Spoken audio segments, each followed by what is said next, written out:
Welcome everybody to episode 13 of Free Flow Podcast. We're your hosts. I'm Tyler. This is Mitchell. Mitchell, how you doing? Dude, I mean, we'll end up getting into it later, but it's been a week, man. You you know the gist of it, but I mean, it's been a week. Yeah, How about you? it's been the same. It's been a week. We did want to just kind of jump into it, guys. Shams just tweeted about, I believe, about an hour ago. The new anti-tanking policies. They are going to be helping out in the war in Iran. So he was just kidding.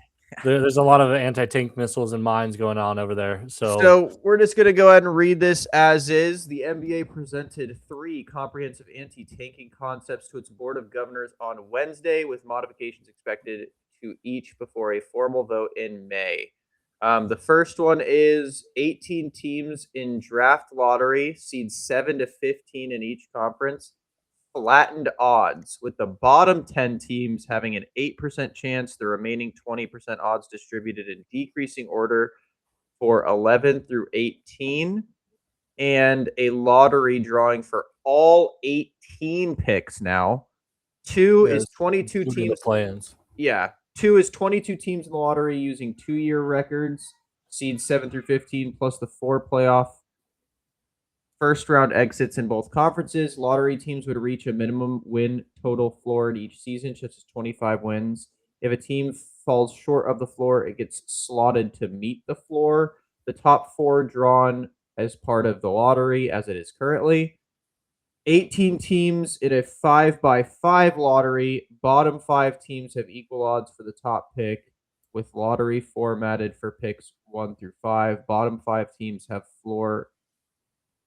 a floor at 10. Those that fall out of top 5 get sorted into a separate drawing. So just going through that, one, it sounds kind of confusing. Yeah. I literally don't. I am not I don't know. understanding any of these. I'm not understanding anything. So, let's try and break this down option by option. I wanted to read the tweet for our audio people because we got people over on Spotify. So let's go through them each, right? So the first one is 18 teams are in a draft lottery. So seeds 7. So that means the play-in teams, they're playoff teams.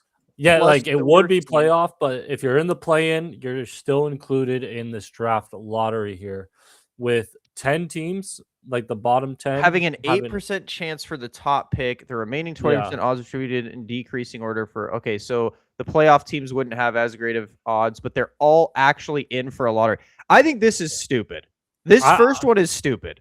I'm not a fan. I mean, all of these kind of go up a little too much for me. I mean, 22 teams on this second one is kind of crazy. Yeah, I'm just saying, let's break it down pick by pick. I think this one is the worst. I think having 10 teams with the same amount of odds to get the top pick is dumb.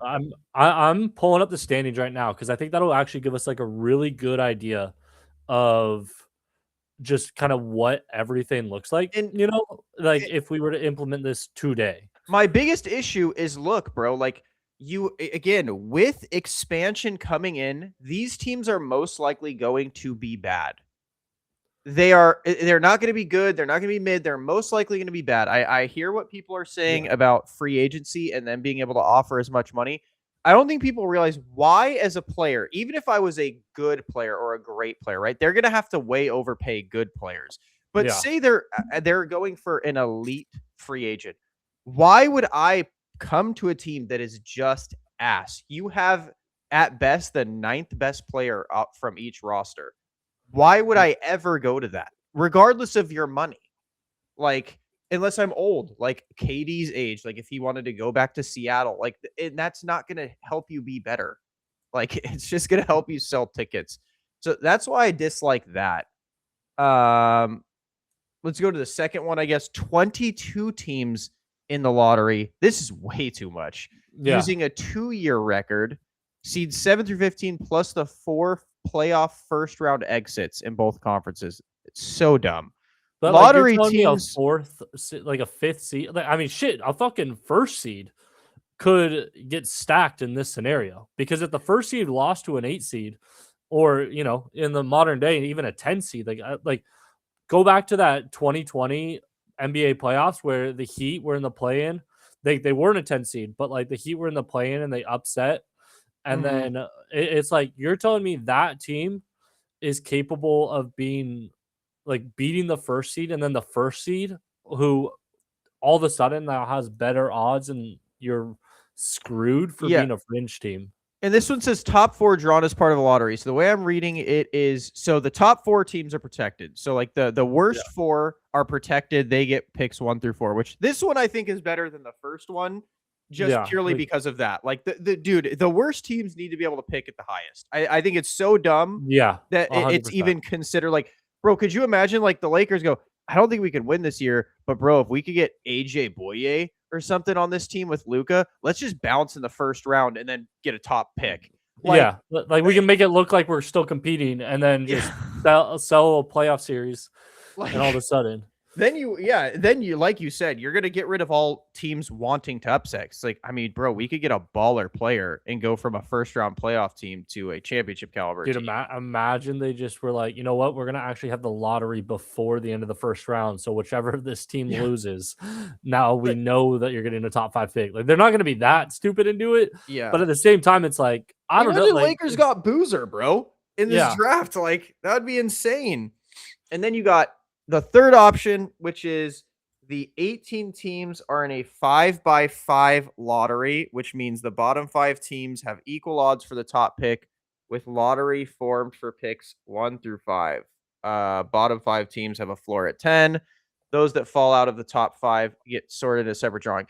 Okay, so that doesn't make any sense. Bottom 5 teams have have equal odds for the top pick, with lottery formed for picks 1 through 5. Bottom I think it's essentially just like multiple lotteries, but for series of 5. Am I understanding that correctly? It says But bottom like 5 teams 5 have a can't fall floor out of the 10. at 10 though. So like bottom 5 teams have the highest odds, but the lowest they could go is, again, that's stupid. I will say, I don't know, like I know we're like similar on this. I don't know how similar, but I don't really think that tanking is as big of a deal as they think it is in the NBA and as much as fans make it to be. No, That tanking is good for the it's league. It's like good for sports. it sucks to see teams bad, but I saw somebody else say the other day, like yesterday, and they made a good point. And it's like, if you think half the team is tanking, you probably like actively trying to lose, you probably just don't like basketball and like watching it, because that's just not the case. And it's like there are bad teams that are truly just not good that struggle to win, especially against better teams. But I mean, I don't understand how these teams are supposed to get better when they're like, we're gonna make it so that free agency. I actually don't understand the NBA in the sense of team building at all anymore, because the NBA like players agreements now are you can build through the draft, but if you've done too well, you're gonna get screwed. You can't like if you want to trade, you need bird rights to go over cap or anything. You don't want shitty teams to build through the draft. You make like no team is going to Yeah. fucking Sacramento, Utah, Indiana, even like they're not going to these teams through free agency. And so I'm like, are we just supposed to have moonshots for half these teams? And everyone's like, these people will also say there's no parity in the league, which is fucking insane because we've never had more different championships in the last decade. Yeah. And this year I think is a great example of like we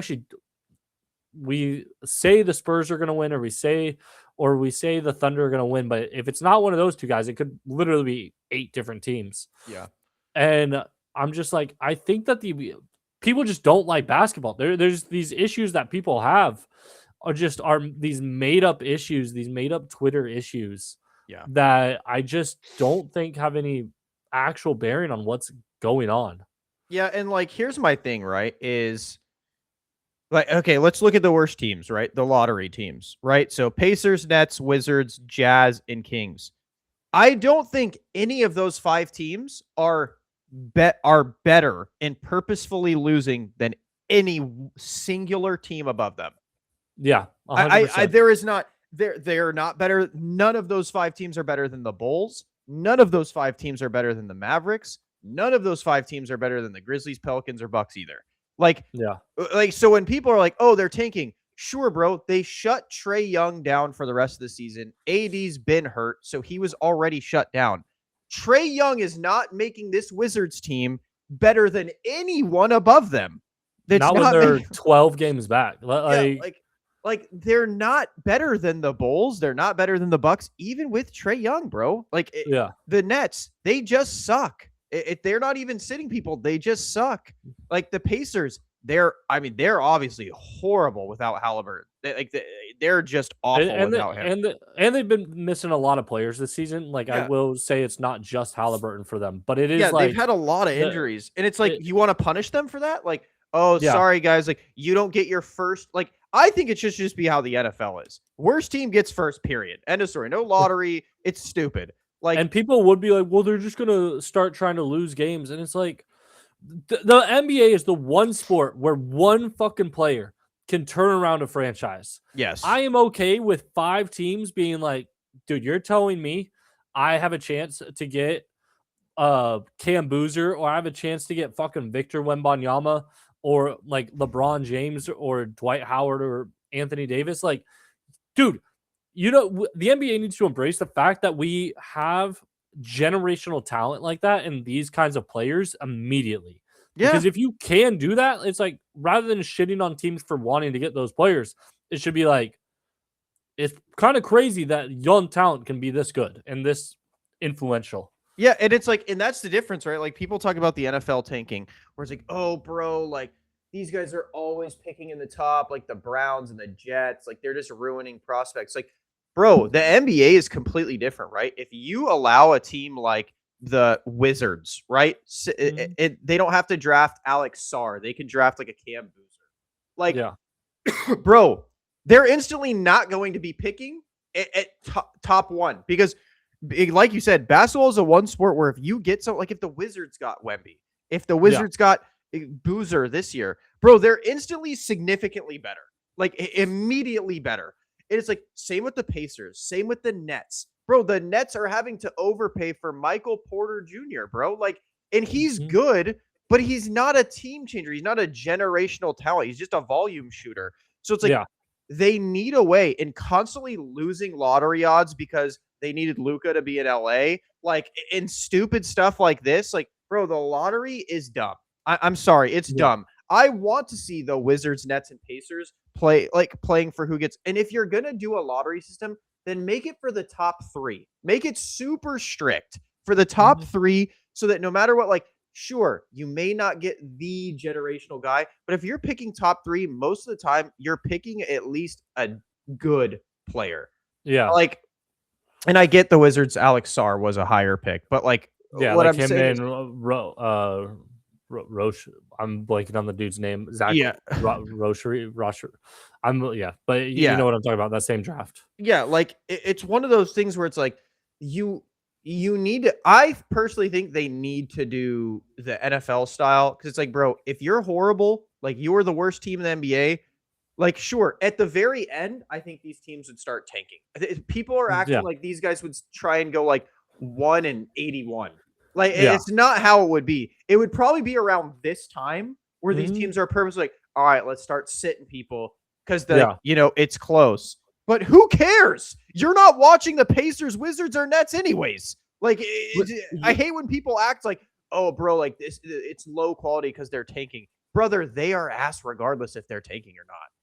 And the thing is people will be like, I don't even know where fans sit on this anymore, but talking about like 82 games, like players will be like, we need less, and then fans being like, there shouldn't be less games. But then it's like, you're also complaining about them tanking for 20 games, and it's like, part of this has to do with the fact that there are a lot of games, and so it's like, you want them to start doing, like, if they want to guarantee that they're going to lose, they kind of need to start playing poorly at the end. But like you said, there's not people showing up for this like crazy. And I'll even add that, like, when you're in a place where your team is not good, like let's say you're in Washington, you're in DC, or you're in Sacramento, or you're in Utah, and your team sucks. You know what you should be doing when you're a basketball fan? You're like, I want to see good stuff.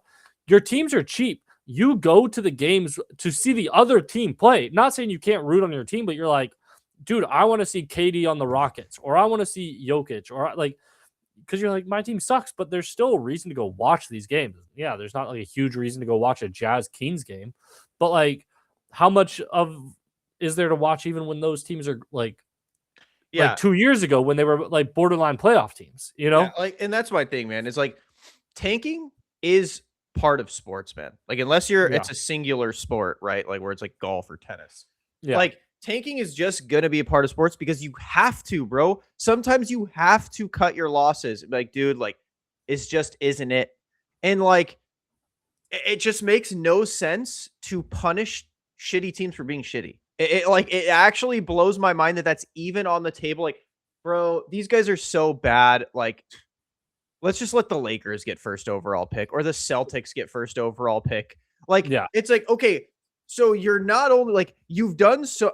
I'm this is a side note. Adam Silver is the worst commissioner in sports. He is awful. But okay, back on the real road. Like, you have to let them. The only way small market teams can get good is through the draft. They're not outbidding the Lakers for Luka. They're not outbidding the Spurs for Wemby. You're not outbidding these guys. So, like, I get it. You tried the Supermax thing, bro. They don't care if when their team, like the Bucks, how are they going to keep people on that team coming to Milwaukee? Because they're not good. The only reason people were going there was because they were a championship caliber roster. Well, because of Giannis. So like, even if they were a championship caliber roster, but without a superstar player like Giannis, like I don't think people go. Like, and it's like even now, bro. Like Giannis knows. Well, the way this lottery system works, like we're not gonna get better. We're gonna get like the 7th to 10th pick. Like that's just as bad as getting a late first round in the NBA. Like it's a useless pick. No one cares about picks in the NBA past the lottery. Like, so it's like. We can't get better, so I need to be traded. And it's like it's also like what I've said for fucking like a decade and a half at this point. And this isn't even me like preaching as if I've known everything. It's just like the Hawks have been historically mid, and being in that position is the worst position to be in. Yes. Because it is fucking impossible to escape. Like they're 500 over their entire career. Because they're 500 over their entire career. They Mitchell, don't get superstars. Not anymore. Not anymore. Wait, they've skyrocketed to 5th seed, by the way. Yeah, but it's just as like they're never good enough to like demand high quality free agents. They're never bad enough to draft high quality superstar talent. So they end up between the 3 and the 6 seed, and they hover around 40 wins a year. And it's like, so they were forever the definition of mid. And it's like, you know what? I want that as a franchise. Like, I don't think Hawks fans are like, oh my God, I love this team forever because we have historically been so average. Yeah, the closest they were was that Jeff Teague, Joe Johnson, I'm blanking on the center's name. And even then they were just like not good enough, but they were good. Like I feel like I'd rather be like the Pacers, where when you get good, there's like a reason for excitement, or the Cavaliers, who have won one championship in 46 years. Like, yes, they were like blessed with like LeBron in that scenario, but again, that's part of like but they wouldn't have been able to get that unless they were ass. Like, exactly. So it's like the Hawks could never get a LeBron. Like they did have, like I always get them mixed up. Not Clyde Drexler, but the other one that went to the Hawks. Oh, Dominique Wilkins? Yeah. Dominique Wilkins. And it's like, but it's like you get there and it's like you have this exciting player, but then you can never do well. And then you get like Mutombo. And so it's like they've gotten good guys, but it's like the most excitement you've had has come after the fact that you've done poorly. Like the Joe Johnson, like Jeff T, Kyle Korver, like Josh Smith, like that it's a fun team, but they not at once were Hawks fans like we're fucking winning it this year. Yeah. And people will always point to like the Celtics or like the Thunder. Bro, the Thunder got blessed because Shea was ass. Like he traded. Somehow he got traded for a lot, but he wasn't ass. He was not very good, and he had a lot of room to develop. And then they we're able to work on it through that. So yes, if a team can draft some player that isn't good and then ends up being good, I'm not gonna say elite because he just ain't. He came Um, from he the was traded Clippers, from yeah, and he the was Clippers, traded. yeah. Like it's one of those things where it's like you have to have a trade while being horrible and picking high. It's like in the Celtics, like they got Tatum and Jaylen Brown not that high. They just were in like loaded, more loaded drafts. Like I feel like drafts nowadays aren't that loaded, like as Like they were. this next one is the last couple have been like okay at times, but I mean even then it's like think of like somebody like Wemby and the Spurs. They were bad for like 1 year, and Wemby, if Wemby was really good immediately to the point of winning like 45, 50 games, like they wouldn't have been able to get like Dylan Harper and Stephon Castle. Mhm. And like that would have ended up hurting them. Like again, you go to like LeBron coming to a team and them instantly being good, or even Melo on the Nuggets and them instantly kind of being good. In some ways, you actually need your like rookie drafts to be like good. Like Cooper Flag is going to benefit from being on a bad team this year and them getting a decently higher draft pick. Yeah, Because if you're maybe too they'll good win the too lottery fast, again. I mean, it wouldn't fucking surprise me. Why would you want to give the draft like you could give them Boozer, DeBonce, fucking Peterson, whoever else is out there, And that's another rather thing than is give it's them to the so Jazz. obvious. It's so obvious this shit's rigged too. Like, brother, the Mavs somehow getting Cooper Flag. Like, it's one of those things where it's like, bro, just let it be normal. Let's do it right here, right now. Let's see if we can predict the top 5 for the draft. I think Dallas is going to be 5 because there's like 4 really good players. So I do think they're going to be 5th so they can get like a good one. Okay. Indiana is going to get screwed over, even though they are the worst team in the league, and they would benefit from having this player next year. They're going to be 4.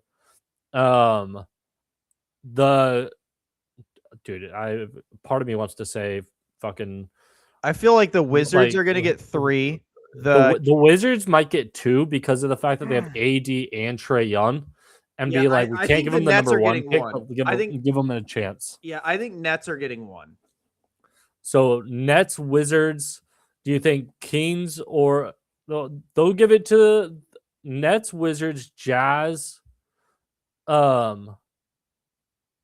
Sorry, Nets, Wizards, Jazz, Pacers, Mavericks, and then Kings will be out of the 6. lottery. Yeah. Yeah, and it's gonna be, and people are gonna be like, what the How? fuck? And it's like, no, it's the perfect where it doesn't give anybody some like crazy perfect boost, but it gives the teams that need it.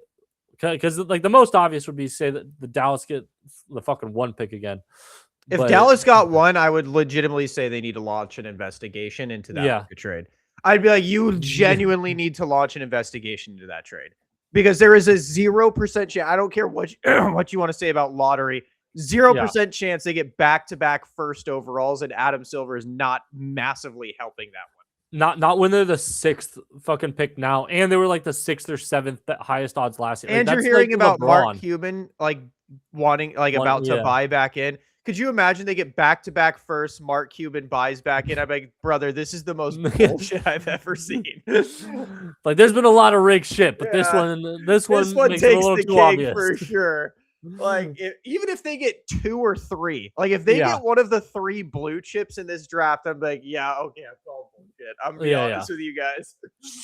Like I said, I think Wizards kind of low key because their like star talent is typically injured, so they'll like people like, and they haven't even played for the team, so people will be like, oh shit, yeah, AD, and like they're not gonna realize that until after the lottery odds come out, or after the lottery comes out. But I mean, I have a feeling like we are within 50% of what's gonna happen with the little round out we just gave. Yeah.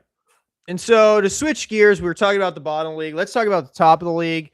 Our MVP stances hasn't changed, so we're probably not going to touch on MVP. Luka's still the best player in the world. Like, there's just nothing really to talk about there.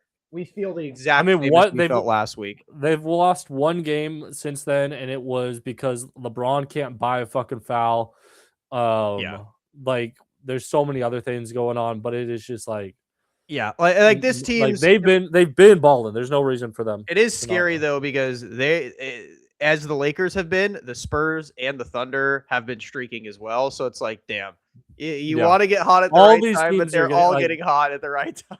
I mean, even Denver's on a 4-game win streak. Fucking New Yeah. York's on a 7. As we said, Atlanta's 9-1 Well, in New their York last lost 10. last night, but yeah. Yeah. But But yeah, yeah, I mean, Atlanta's 9-1. so we want to talk about top half of the league. Dude, this East 5 through 10 is insane. They're all Yeah. 2 games within each other. The Hawks we were talking about last week, our definition of mid-team, they skyrocketed to 5th seed. Our favorite team, again, we are sponsored by the Charlotte Hornets. We are a Hornets-based podcast out of Charlotte.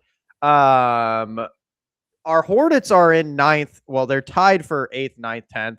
Yeah. They're still streaking, bro. Like they're every time we look at their last 10, they are like very positive. All right, Mitchell. I think what would be fun is let's predict 5 through 10. Who are your Ooh. playing? You don't have to predict it exactly. Yeah. I just want to know your play-in teams and who's sneaking out of the play-in. I don't know. I do love the idea of we keep it play-ins forever and you get Atlanta, Toronto, Orlando, and Miami because they're just like destined for play-ins, you know? Like, but that means like Charlotte's got to get out of there, and Philly, who I don't know, like when Embiid plays and he does well, which he's kind of been doing a little bit more recently, like they're okay. Part of me wants to just ride the wave of the Hornets making it out of there. Like Miami, I think is they are too mid. Orlando, I don't think for whatever reason they're not able to string enough wins together. I think they're stuck in there. I'm gonna look at some. Let's look at some. I'm gonna look at their schedules. So, the Hawks play Boston twice, Cleveland twice, New York, Orlando, and Miami. They're falling out. Yeah, I think the double Boston, double Cleveland is going to be a little bit rough. That's pretty rough. The Hornets play the Sixers, so that's huge for them because if they beat the Sixers, they immediately take 7. They play Boston twice, Detroit, New York. Oh, couple Miami games. They got 2 Miami games. I'm talking the Hornets. I'm talking Hornets. Oh, the Hornets I'm play Raptors. Yeah. Okay, sorry. yeah. But the Hornets play Boston twice, Detroit, New York to finish off the season, which that's pretty rough. But they also play Indiana, Brooklyn, Phoenix. Oh, they play Minnesota too, though. Oof. The Hornets have a real rough road, man. They're gonna have to be like really on fire to make it out. Honestly, like, because I'm looking at the Raptors, they got like easy wins in like the Pelicans, Kings, Grizzlies, and Nets. But then they've got Knicks, 2 against Miami, Celtics, Pistons, and Magic. So like there's a lot of these play-in game, like a lot of these matchups are going to dictate who ends up there. Like these teams are about to be real familiar with each other. Yeah. I mean, based on the schedules, based on the schedules, I think Orlando's making it out. And I think the Raptors are probably going to make it out. Let me see. Let me check the Hawks schedule one more time. Yeah, this Hawks schedule is brutal. Yeah, I would say the Raptors and Orlando make it out. I think Orlando's schedule, they play-in teams. But the only teams like out of the play-in they play is Detroit, Minnesota, Boston. And they play Boston last game of the season. So Boston could just vibe. Like the Magic definitely, they've kind of been struggling. They're 2 games out, 2.5 games of the 5 seed. Like I kind of agree with that. Their schedule is very winnable to get out of this stuff. Like, bro, the Hornets, like, bro, look at this. They play Philly tomorrow, Boston Sunday. Then they have Brooklyn, which is a good break. Then they play Phoenix, who Phoenix isn't a slouch. Yeah. Then they play the Pacers, another good break. But then these are their final 4 games. They are in Minnesota, in Boston, home against Detroit, and then in New York. Like, that's a rough 4 games to finish your season. It's 3 away games against good teams. They've got like 2.5, like 2 like gimme games, basically. Yeah. Yeah, but other than that, like those are rough. Is there anybody else? Like Heat. Atlanta, I think Atlanta's a play-in team because they have 2 Bostons, 2 Yeah. Clevelands, New York, Orlando. Like they have Brooklyn and Sacramento, which are like gimme games, but that is it. The rest are those are wars. Yeah. I mean, there's a lot. Like again, there's a lot of just like They did just beat Detroit though, so who knows? Maybe they are just truly on fire right now. yeah. I think Miami probably has a really good shot too. Yeah, Like like it's I do think our Hornets like if I'll say this, if the Hornets are not a play-in team, they somehow sneak into 5-6, they are a contender in that. If they somehow make it out of this stretch, that means they've beat pretty much everyone above them. Like well, and who? Hold on, I gotta look at this one again. They play the Knicks, Celtics twice, and then the did they play and the Pistons? So and the it'll be a Sixers. good look in the sense that we will know how they match up against because Yeah. they're not making the five. Well, I guess they could technically make the 5 seed and go That's against what I'm saying. Cleveland, but If they like somehow make we'll the 5 see seed, who they like play, how they play Boston and New York because those yeah. are probably the two Like in big. my opinion, to make the 5 seed if you're the Hornets, you have to probably go 8-2 through this Mhm. last stretch of 10, I think. I think it's 10. Something like that. I They mean, have to yeah, they're 3.5 back of fifth. So they 7, 8, 9. Okay, 9. So I would say they'd have to go 7-2, which means they could at only least I don't afford know. one loss to Boston and then a loss to, you know, Minnesota, Detroit, New York. And if they somehow do, then in my opinion, this team is actually for real. Like if Yeah, they I somehow mean, make it to 5th seed, that means they have beaten really good teams.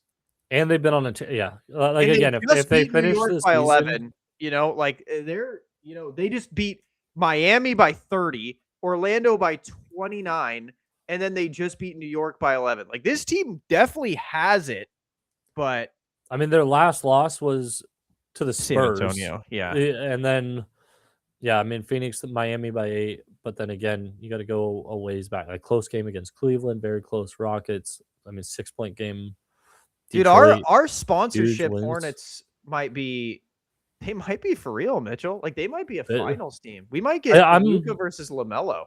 I'm actually looking in like out of their last like so if you take out Phoenix and so their last 2 losses basically, their last like their previous 5 were lost by less than like 20. So like they were keeping it competitive, and you know if you're They're the Phoenix greatest isn't team I think in necessarily the a great NBA. one, but the Spurs is a huge one. And I think they're the best team in the NBA. I mean they might be. They're fucking with what's his name at center is Dude, pretty nuts. and do you think the Lakers are going to keep their 3 seed? Dude, I don't know. It's just it's that same kind of thing. It's such a dogfight there. Okay, so their Like, schedule is Brooklyn, Washington. So those are free. well, yeah, but they Cleveland, also tend to play down. You know, then they have 2 Thunder games, a Cleveland game. they And really actually, only dude, should like they 1 or should 2. yeah, they really should keep this seeding, bro. They play Brooklyn, Washington, Cleveland, Thunder, go to Dallas. Oh, wait, that's Sunday, April 5th before I leave. I might have to go to that game. I'm trying to look. Then they play the Thunder, the Warriors who suck, Phoenix who's mid, and Utah who sucks. They have a pretty easy yeah. slate. Wait, I want to That- go to this game, bro. This Dallas Lakers game. I could go see You should. Flag and Luca. Wow, And these Braun tickets and are expensive yeah. because Luca's coming back. It is. Well, I will say, bro, everyone out here in Dallas still fucks heavy with Luca. Like they Oh, yeah. they Why truly wouldn't believe he's coming back. They're like he's gonna come back. Denver has a very up and down schedule too. Like they have 2 against the Jazz, they have the Warriors, they have the Blazers, and they have the Grizzlies. But then they have 2 against the Spurs and 1 against the Thunder. So it's like they're probably going to go whatever in 3. Plus, I Jokic had to guess. sucks. He's not even the best player in the NBA like Luca. I'm trying to see if anybody like actually like can. I mean, the Lakers definitely have an easier or like just as easy of a schedule as them. Holy shit, dude! Am I seeing this right? Oh no, I was like, what the fuck? They're playing the same team 3 times. Um, but then Minnesota has 2 against Detroit. Mhm. They got Sixers. Yeah, I don't know. The East schedule is just so much harder right now than the West. There's a lot of kind of like borderline freebies in this West Well, I schedule. feel like the West, like it's more competitive at the top, right? Like Yeah. it's like, in my opinion, 1 through 6, they can all beat each other. Mhm. Okay, hold on. 1 through 5, I think, can beat each other any given day. I'm really not a Rocket believer. I feel like every time they play like a good team, like most of the time they just kind of lose. Like they're I mean, 23 and they've been playing like ass they lately. are 23 and 22 in conference. Like I just Yeah. don't have faith in them. So I'll say 1 through 5 can beat each other any given Sunday. Yeah. Um, like whereas in the East, it's like 1 through 9 can Mhm. beat each other any given Yeah. Sunday, bro. Like, but it's like in the East, I don't really believe in any of them to be like Yeah. actually finals contenders. Whereas in the West, I truly think 1 through 5 can go to the finals. Yeah, and that they're gonna likely win. Yeah, literally, like genuinely, I think any of these 1 through 5 teams in the series, it's going to be who gets hot because that is Yeah. it. I don't think it's going to be like a slouch. Like it's going to be like if it's the Thunder versus the Timberwolves, like bro, if Anthony Edwards takes over, they can win. Like it's one of I mean, those things, bro. like I would love the Lakers to go against the Rockets because I think with the way Aiton's playing, even with Sengun balling, like he can slow him down a bit. Yeah, Braun and Lu- Braun and Luca are gonna like go at KD. I mean, they just dismantled them in that last game, yeah. and then they won. Didn't they play him back to back and they won both times? Um, am I remembering that correctly? Because I Who thought they the? like the Lakers played the Rockets like back to back like last week. I think. I think they did. Yes, they did. Um, I think they beat them yeah, both times. 8. Well, beat them Yeah, by 8 both times, which is like close, but like I mean, KD got put in a it's blender of like, oh, It's he doesn't close, know but how to it's not pass. close. But I Yeah. mean, bro, KD chalked his team when he started shit talking them on Twitter. Like he Yeah. he completely chalked any hope that team had. Like they saw that and they're like, bro, for Yeah. real? We're 50 years old, still tweeting on burners about your team. Come on, bro. Come I on, do man. think Get it's it. funny how he tried to did it like he was like, I'm not talking about it. And they're like, so it was your burner. He goes, I don't have burners. It's like you've already admitted to having burners though. So you're We've full of shit. seen your burner before, dude. Come on. Oh, bro. Yeah, I don't know, man. I'm just not a Rockets believer. Every time I swear they play a good team, they lose. So, like, let's go Timberwolves. I'm a Timberwolves fan. They got the best player in the world, Anthony Edwards. I saw someone say Anthony Edwards owns Luca because he beat him last year, and I was like, brother, anytime Luca's on a serious contender, it's not competition. Like, what are we saying here? Like, the Lakers last year are not a good judge of Luca versus Ant. Like, I don't know, Mitchell. Who do you got, Luca or Ant, if they play in a series? Dude, Luca. Luca's the Luca's GOAT. on demon mode right now, by the way. I mean, he's been averaging like 39.7, like just a hair under 40 in his last He looks 9 like or the 10. true greatest player of all time, Kobe Bryant. Like, it's crazy how much like Kobe Bryant, the best player of all time, he looks like right now. Like, Except he does it efficiently and he gets his team involved still. It's yeah, crazy. yeah, so did Kobe. The best player of all time. But like that's what I'm saying, man. It's just Luca and Kobe, the best player of all time. Like they're just so similar. But again, it's one of those things, man, where it's like when push comes to shove, I'm still like, how we're like, man, like I don't know because this, like, if the Lakers get hot, Mitchell, I still think the Spurs beat them like Dude, the Spurs 4-1. are dude. I don't know, man. I don't see an answer for Wemby. I think Braun's gonna be like if Braun were to retire, it might be because he like plays the Spurs and it's just like he's like, I don't know, man. What the fuck do you want? Like, bro, like here's I'm my good, thing. but like I'm clearly over the hill and can't compete against Wemby. And And I'll is say this, not bro. yet I prime. give LeBron, like, my biggest thing has always been with LeBron is like his ego forcing his teams not to be competitive, like wanting to be that number one guy. I respect him so much for being completely willing and able to be a third option and just being like, no, I'm going to embrace it. I am the third option. And when they need me, I'll do my thing. Like, I don't think people realize, like, I get it, like LeBron, like I was a LeBron hater. I have come to respect him so much more with how he has like dealt with some of this stuff because it's like even if you're a LeBron hater, like, oh, he's gonna get carried to his fifth ring. Bro, you know how respectable that is to not be like Michael Jordan on the Wizards and be like, no, I want to be the best on this team. It's like, okay, well, that's why the team's ass. Like, Well, it's just like you're telling me you're gonna hold it against this guy that's 41 years old in year 23, be like, you're not the best fucking player on the team. I'm sorry, there's not a LeBron fan out there. Like, yes, we will be disappointed when LeBron doesn't win Finals MVP, but it's more because it's like we know he's gonna get shit for it, even though he doesn't deserve it. But we've wanted him to be in this role. Like, I've wanted this since he went back to Cleveland. But like since before I wanted this fucking when he was with D Wade and shit. I didn't want him to have to be the number one option every night. And it and just like, is like, dude, yeah, sorry. Why are we mad? Like, And like how my do you biggest hold it thing is against like, him that he's this old?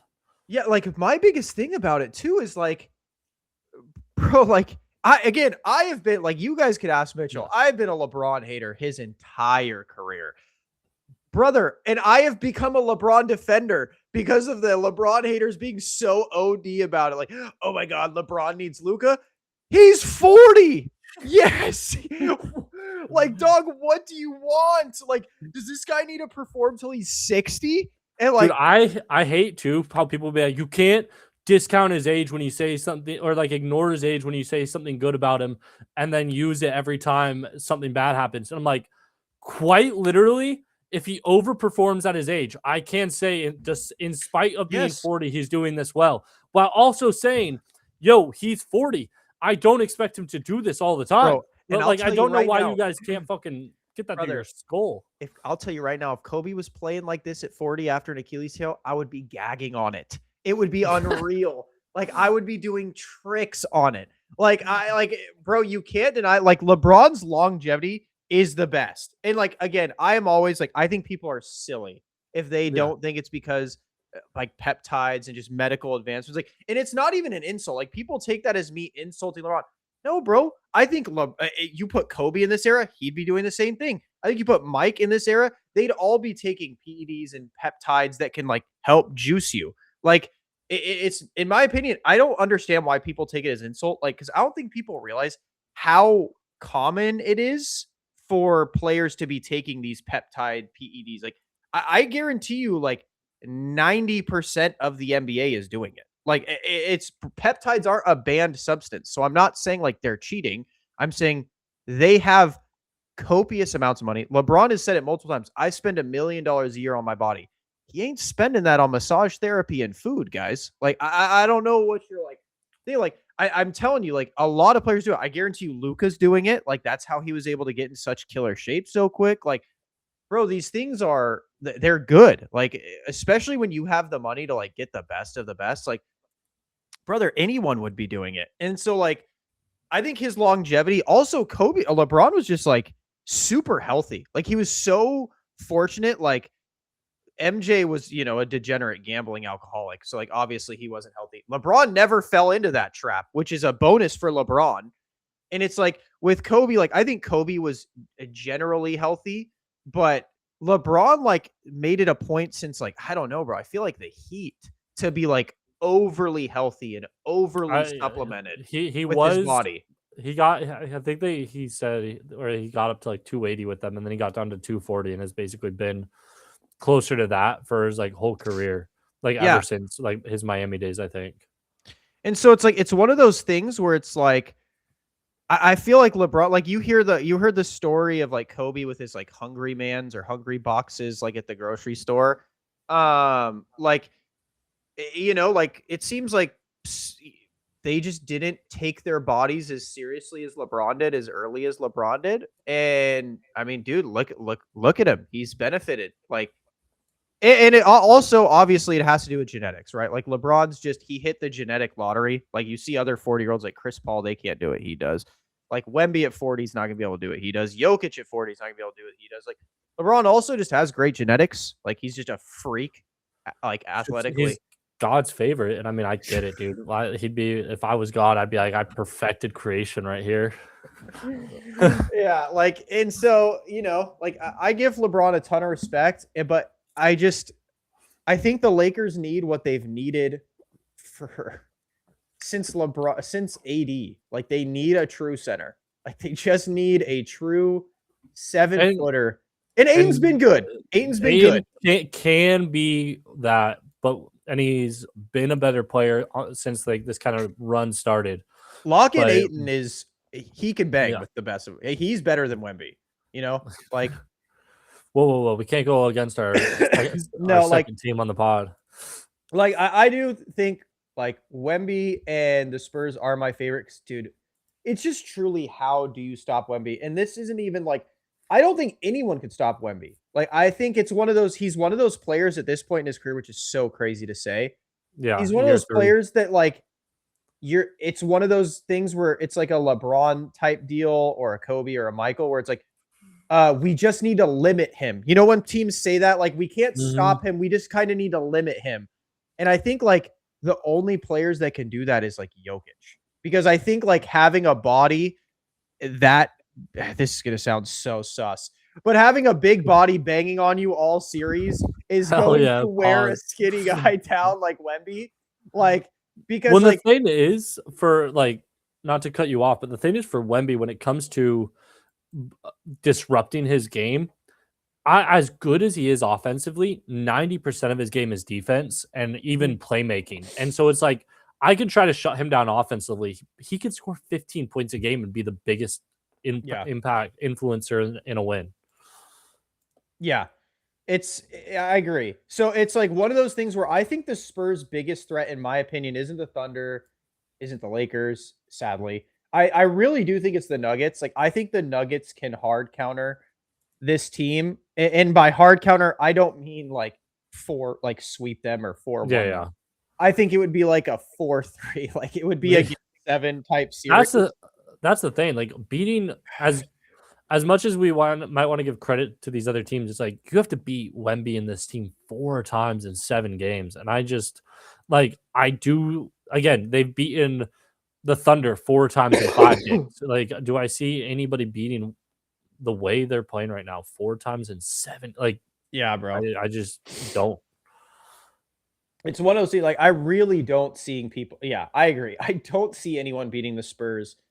I feel like every series the Spurs have against teams, like, they're winning. Like, let's see. Okay, season tied. Never mind. Season ties with the Nuggets, but they play them 2 times more. Again, my assumption is the Spurs will be like 3-1 with them at the end of the season.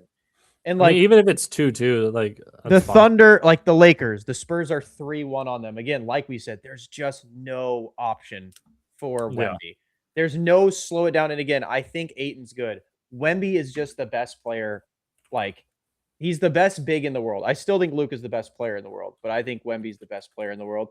The Thunder, I think they still own the series against the Thunder, like 4-1. No, yeah, it's literally 4-1 this year. I mean, dude, 2-0 against the Celtics, 1-1 the Knicks, even 2-0 against Pistons. So, like, even against the other teams, the other conference. Yeah. So it's like, it's just one of those things, man, where it's like the Spurs are proving, sure, you could take a game off us, but you're not beating us best of. Like, we are better than you, but maybe not best of. Or like we're better than you, just maybe not every night, you know? There's a night or so we'll let you have one, but I just, yeah, man, it's Spurs are still my overwhelming favorite, and I hate saying it as a Laker fan because the Spurs are supposed to be our rival, but I just love Wemby so much. Like, I'm not going to be able to hate on Wemby. Like, it's so nice. This is how I feel about like a decent amount of the guys. Like, I've felt this way about Luka. I feel this way about Wemby. Like, honestly, I kind of am already ready to ride the Cam Boozer train. Like, because I usually, like, in a draft like that, I'll choose my guy. You know, but like who was there was somebody else like in the Zion draft or somebody else in like another draft. Ja Morant.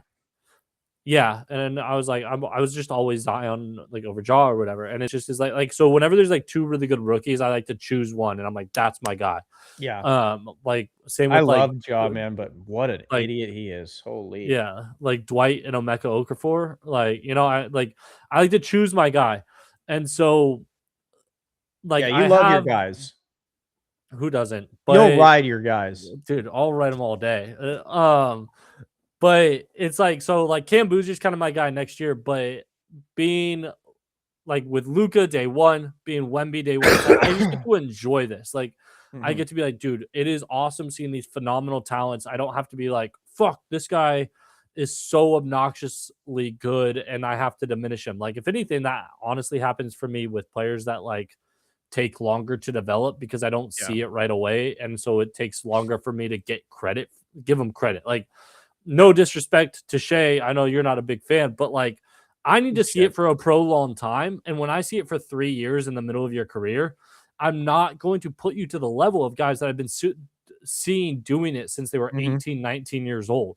And Yep. so it's like, You could just yeah, say he I, sucks. I'm with you. I well, completely again, agree. it's just as like you're gonna tell me that the 28-year-old or the 26-year-old that's been doing it for 3 years is better than the 25-year-old I've been seeing doing it for 7. Like Mhm. I see that as if you were like on the guy with the 3-year side that you're being a prisoner of the moment, whereas it's like this guy has a whole track record of what he's done, and like he's gotten better. You just don't realize it because the improvement gap isn't as big.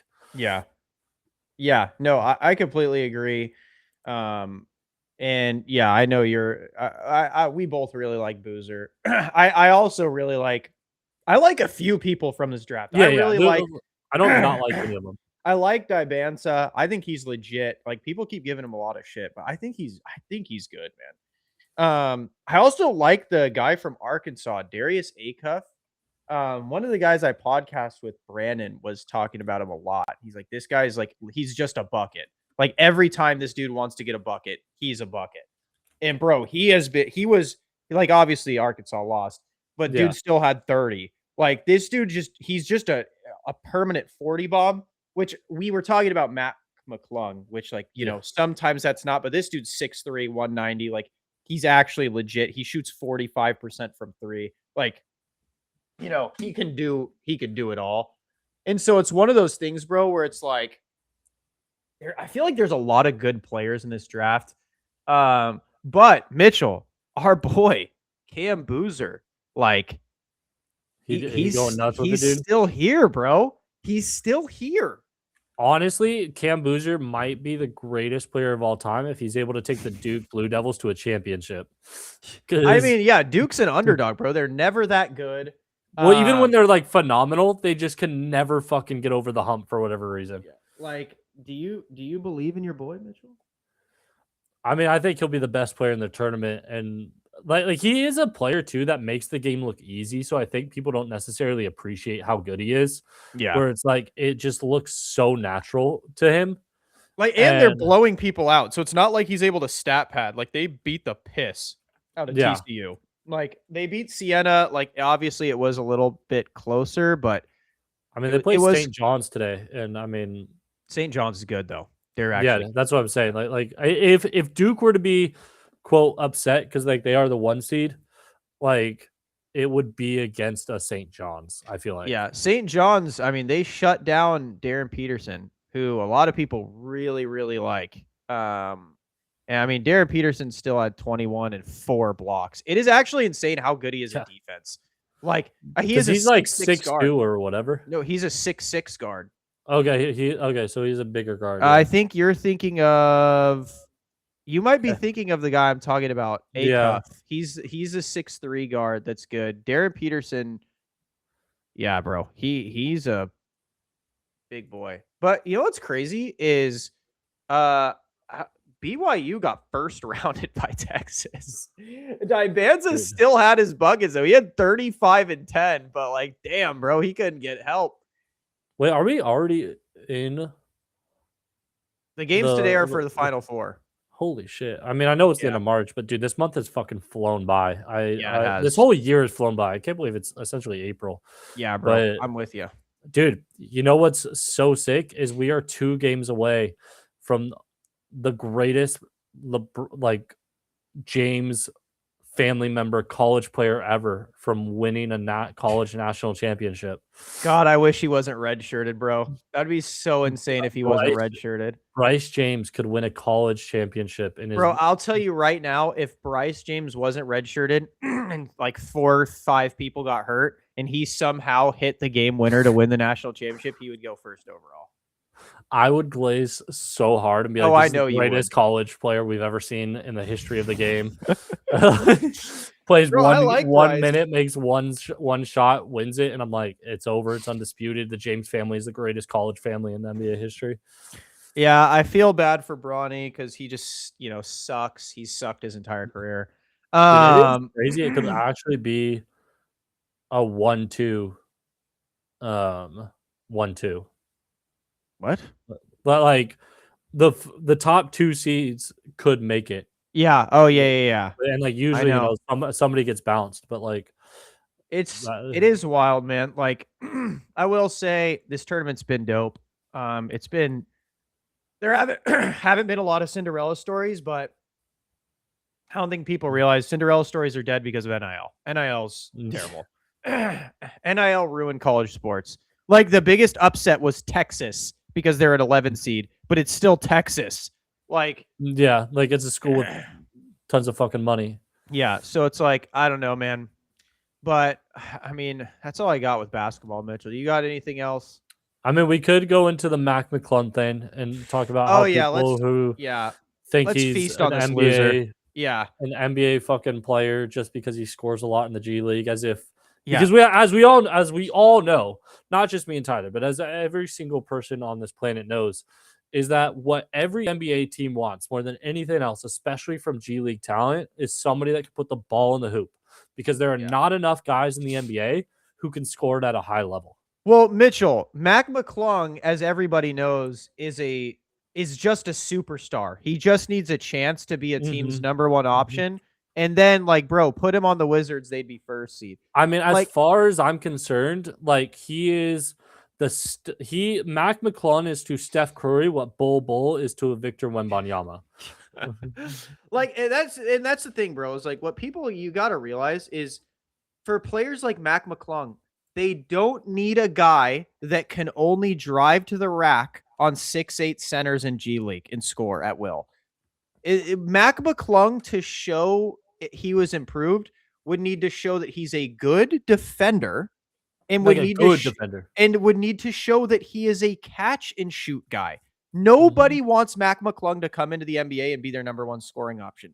They want Mac McClung to come into the NBA and be their Derek Fisher. That's what he needs to be. I mean, Austin Reeves have said, like, if you listen to like any number of guys on a podcast that have come from the G League and they talk about it, every single one, like Alex Caruso, like Robert Covington, like all these guys are like, dude, if you want to be a successful player, you need to not try to be a star player. You need to be a star in your role. Like, what is the Caruso quote? Like, he says, he's talking about like a CEO or CFO. I'm gonna look for this for a sec, but yeah, I get, bro. Like, I always tell people, like I've even had like high school kids I've like talked to like out in Texas, and like they're like, well, I don't know what to do, blah blah. And I'm like, bro, be Danny Green. That should be your goal, bro. If you're a guard, be Danny Green. Be a good ass defender. Be a knockdown shooter, because you will make it longer than if you're trying to be a superstar. Unless you're a Cam Boozer, a Victor Wembanyama.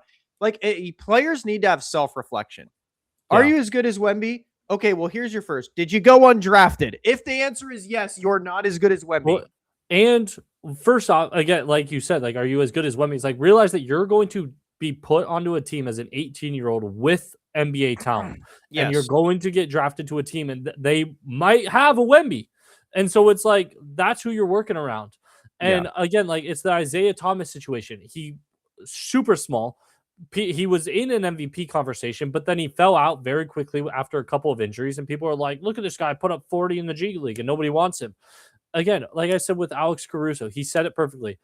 A big reason guys get stuck in the G League is because they do not realize the position for which they are trying for themselves. Yeah. It's like going to a job interview where you're going to be the CFO of the company and they're looking for someone to clean the bathrooms. Yep. That's exactly what it is. They're looking for a janitor, somebody that's going to do the dirty work. Yeah. Somebody that's going to play hard, come locked in every night. And bro, look at the money Caruso makes. Like, that's what I'm saying. Like, people think you can't be successful. It's like, bro, they're more successful than Cam Reddish.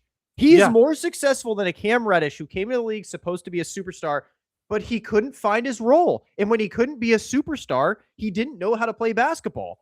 And bro, look, like, you could literally say Luke Walton and Alex Caruso had more successful NBA careers than Cam Reddish, who was like a unanimous top dude, which is, like, that's one of those things, bro, where it's like, you have to realize, you have to know your role and you have to recognize it. Like DeAndre Ayton said, bro, I just had to realize that they don't need me to be him. And it's true. They didn't. They don't. I mean, dude, just think of like Cam Thomas. He like this year, just think of what's happened in the last like couple of weeks for him, where he started off. Who did he start off with this year? Brooklyn, right? Yeah, and then he went to the Bucks. Yeah. And it's like he's playing in Brooklyn. He's expected to be the scorer. He wants to be the scorer. Then they get somebody else, and they're like, okay, you're getting moved down like the rotation because you're just like a worse version of Michael Porter Jr. essentially. And then like you don't pass the ball, you just shoot, you stop the offense, and then you do that, and things are like fine. And then you get waived because they're like, you don't really bring anything that we actually need. And then he gets picked up by the Bucks, and then he does the exact same thing. Not on horrible efficiency, like not fantastic. This is what you want your guy to be doing efficiency. But it's like, I don't need you to do that. I do not need somebody to do these things for me because I can get that from any number of other players if they're given the opportunity. And so it's like, he's going to essentially like find himself out of the league after thinking this guy's like, he was averaging 24 points a game last season. And he's going to find himself out of the league this quickly. And it's because, again, he sees himself as like that meme, the Ferrari, like the Lambo in the trailer park. And it's like, you might be a Lambo in a trailer park, but you got to fit in. And a Lambo in a trailer park is going to sit for like until the wheels get stolen. Okay, here's a perfect example. Brother, LeBron fucking James is agreeing to be a third option and take a backseat to Luka and Austin Reeves. If LeBron James can take a backseat, you can.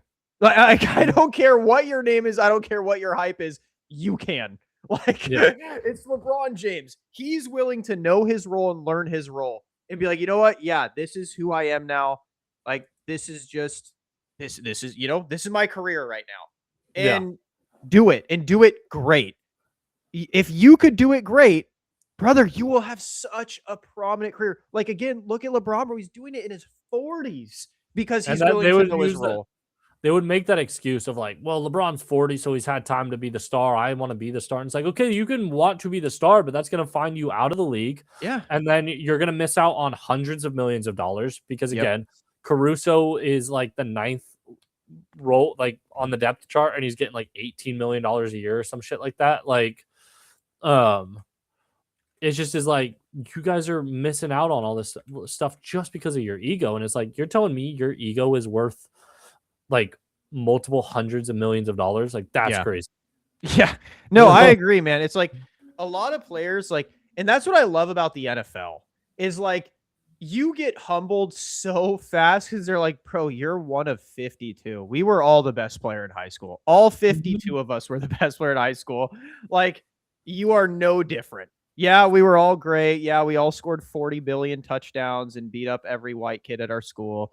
Like, it's just, that's not here anymore. And I feel like the NBA has such a harder time telling that because it's like, again, it's like a Michael Beasley thing, bro, where like you go in one-on-ones or like Cam Reddish, where you're like in one-on-ones, you're like, I am him. Like, look at this, I'm him. And it's like, yeah, but you're not in the game when it's 5v5. Like LeBron said it, right? Like, we're like, LeBron, why don't you ever like blah blah talking about 1v1s? And he goes, because the game's played 5-on-5. Yeah. Like, he's like, I don't need to be better than you 1-on-1. I'm better than you 5-on-5. Yeah, exactly. It's the whole like Cam Reddish thing when people he's like he cooks, or even Michael Beasley, which like both of us love Michael Beasley, Yeah, but it's he's a just is goat. like, but it's like you can do this one thing really well. Unfortunately, that's not NBA basketball. Yeah. So, that's just what we want to say about Mac McClung. He's been like a huge talking point lately because he's smurfing on shitters. Like it's just that's what they are, bro. They're shitters. Like you had that guy from the Lakers that was in the G League for 20 years, bro. Like that's his competition. Like school teachers, dog. Like I don't know what to tell you. Like yeah. And so yeah, man, it's one of those things where good luck to yeah, good luck. Good luck to Mac McClung. I hope he gets on a roster. But yeah, guys, like I don't. Oh, Mitchell's a hater, but I mean that's pretty much it. Do you want to talk about gaming, or I mean we've already gone on for an hour. We can do one more because this has been. I sent it to you last night. Okay. It's sports adjacent, sports related, but hypotheticals. Okay. I sent it to you the other day, but these guys were talking about this tweet from Zach Buys Line. Mm-hmm. He's like, I can't believe I'm going to ask this, but we're having a split debate behind the scenes at the station. If the Denver Broncos played the Colorado Rockies 162 times, would the football players win a single game? There was a poll, and it says yes, they'd win. Yeah. No. And you don't think 162 games? Mm-mm. That like, because for me that's over the course of a full season. So like they're actually training and practicing every day, not just like you're playing these games back to back to back as if it's the first time every time. This is a full season. About 34% they'd win one. 66 said absolutely not. I think these guys are elite athletes. You give them a full fucking season, that they're snagging one against this god awful Rockies team. Yeah, no, I don't think so. Because even the worst player on the Rockies minor league team is better than the best baseball player on whoever the Broncos baseball team is. Like that's bro. Hitting a baseball is the single hardest thing to do in sports. Zero sports is going 1 for 4 at whatever you're doing considered success. I've seen Tyler Toney from Dude Perfect get a hit on a 1 of 2. But that's what I'm saying. But he trains constantly for it. Like he's always playing baseball. He played baseball in high school. He played baseball in college. These other guys who played baseball. But that's what I'm saying and that was just to get a little hit, like a dinky hit. Like that's what I'm saying. Like, sure, I think a Denver Bronco could get a hit. And also the guys against Tyler weren't like trying their hardest. In a Rockies, like they're going to be trying. World Series closer, dude. That did like they're going to be trying their hardest. They're going to be going up against actual rotations of pitchers, where it's like you're not just like dicking around, like you're playing a game. Like, and again, bro, who on the Broncos is gonna pitch? Like that's the other biggest thing that no one's seen. Like, I do think the pitching is the hardest part, but I think when it comes to defense and fielding, they'll be just fine. Like I think that like catching stolen bases. Maybe, but like stolen bases is possible. Like bro, again, I like here's the issue: 162 games. Yes, dude. they don't because they don't have pitching, they don't have a catcher. Like these are all super important things. Like if we're talking just hitting the ball, maybe will they crank out a home run or something or a couple? Maybe, sure. Will they get some runs on the board? Sure. The issue is the Rockies will put up 20 a game at minimum on their pitching. They have no one that can throw in the 90s. So these guys are going to be playing against the equivalent of high schoolers, pitching them the ball. It's going to look like a home run derby. Like Yankees against this team. Like these guys are better than me, but I know I'm striking out 6, no less. Yeah. and I mean they're better than me, but like, bro, they don't have a pitcher, and like that's the biggest thing. If like you said, out of 162 games, could the Denver Broncos hit multiple home runs in a game? I would say sure. But beat them? No. They wouldn't be able to pitch to them. Catching alone is hard as shit too, because you have to worry about framing too. Like all these catchers frame balls as strikes. So you also have bad pitching, trying to have to slow down their pitching to actually pitch in the strike zone. Like they don't have anything, but yes, they could probably do decent fielding. They could probably get some hits. albeit not many.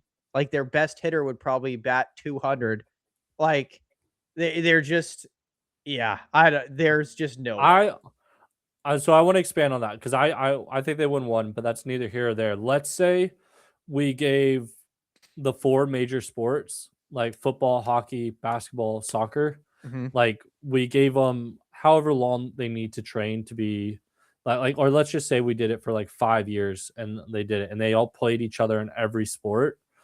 Like, what sport do you think would come out on top? Because for me, I think it goes basketball, NFL, hockey, and then baseball last. Because I think every sport, like, clearly, obviously dominates their sport. And so it comes down to like which can you beat In my secondarily. I think I would say football players would come out on top. I think basketball players would come out in second because I think football would dominate, obviously, football. There's not a Yeah. sport to be able to touch football. My thing is who has the best chance of beating basketball players in basketball is what it comes down to, in my opinion. And that would be football. Baseball players are all too small. Hockey players are all too small. Football players are the only ones that could maybe match up. I don't think they're scoring 120 though. That's the thing. Like and like But like uh again, like let's take the baseball example. If you take a football team, take the best basketball players from a football team, give them 82 games against the worst basketball team, like the Pacers. Do I think they win one? I think they have a better chance of winning one than the basketball players have of beating anyone else at their sport in one singular game. what the tough part of it is that, like for like literally straight up basketball to like football, you would need to put 4 or 5 basketball teams together, you know? Because like I could say like just take any 5 from like the Miami Dolphins or whatever and throw them on a court, and like you'd probably be able to field a decent basketball team. Whereas like I could have my pick and be like, oh, Yeah. I could try to choose the best possible team of basketball that like matches up for specifically for football, but I'm literally 36 players short. Yeah. You Like know, that's my thing is like but the it's reason like football comes out on top for me is because basketball, in my opinion, doesn't stand a chance on any sport but basketball. Hockey, you're not hitting a 7-footer on skates. Baseball, again, I don't think basketball is just would be the second best as every sport is kind of my thinking. I think no, Hockey's the complete outlier, but again, I just think that's again because like even if just you 'cause replace it's it with skating. soccer, let's replace it with soccer. Fuck hockey. Baseball, Mhm. soccer, basketball, football. I just don't see basketball being able to compete with football in any other sport. I think football players would be better at football, obviously. They wouldn't be better at basketball, but they'd be second best at basketball. In my opinion, they'd be second best at baseball, and then they'd be second best at soccer, most likely. I don't think basketball is able to compete. I think NFL athletes are the best athletes in the world.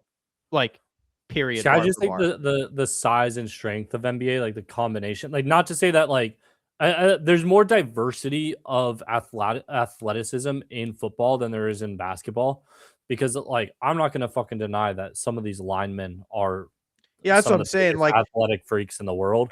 like brother, a Like, lineman would suplex Victor Wembanyama. Like they would yeah, suplex Jokic. Like you couldn't find a basketball player I that could square up. I know we like got rid of hockey, but I am curious as to how good of like a catcher would be as a goalie in hockey. Bro, I'll tell you what. I don't know who like hockey. I feel like every other sport would look ridiculous trying to do that. Like Yeah, I don't know. that's why I say like you need time because like for hockey you just need to develop the minimum skill set of actually being able to fucking ice skate. Yeah, Like if everything and that's else a you huge let it, skill gap. yeah, My like brother. dude, they're not going to be standing. Imagine Wemby on the ice and then Ovechkin just hip checks him and he's all of a sudden he's Like the only one that I think could ice ankles skate deep. is SGA because he's so damn zesty and he's from Yeah, Canada. Like I guarantee you, he used to do like figure dude, I don't skating know. as a Dylan kid. Brooks might be a fucking beast on the NBA Oh, he'd be an enforcer. hockey. He'd be an Yeah, enforcer. he'd be He'd like the fight perfect everyone. player, Yeah, he'd fight him and Draymond would like, bro. Draymond would gash dude. you with a skate. He'd be Like a big pronger type, dude. he'd But be a we'd no, have some Draymond would be a nasty. Happy Gilmore type. Like he'd be taking baseballs to the face to train. The That's NBA definitely has some type. Draymond would 100. Like, dude, you get Jaw in there. Jaw's whacking someone with his stick. Like here, I'll even tweet it. There is like back to this tweet. There is a 0% chance they win a game. 0. Like they don't have the pitching.